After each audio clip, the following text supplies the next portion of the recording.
First, open your browser and go to www.plantcss.com in the address bar. Click on the Tools menu and select the PNG to WebP link. Now, select your images in bulk and upload them. The default quality will be set to 90. If you like the image quality at 90, you can keep it as is. However, I am changing it to 100 right now. After changing the quality, you can download the images one by one or as a zip folder.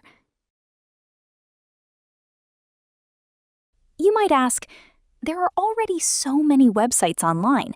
Why do we need a new one? Well, many sites have a daily limit.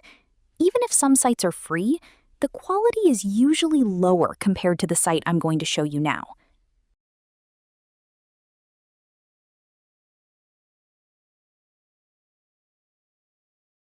Once downloaded, I am opening both the original PNG image and the WebP image in the browser and zooming in to 500%.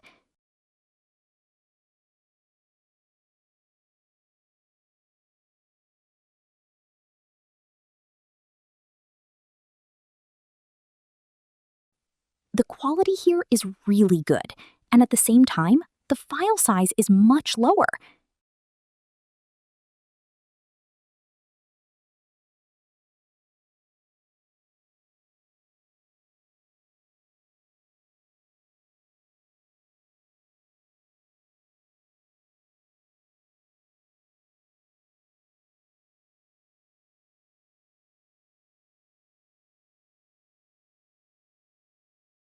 If you liked this video, please like, comment, share, and subscribe to our channel for more videos like this.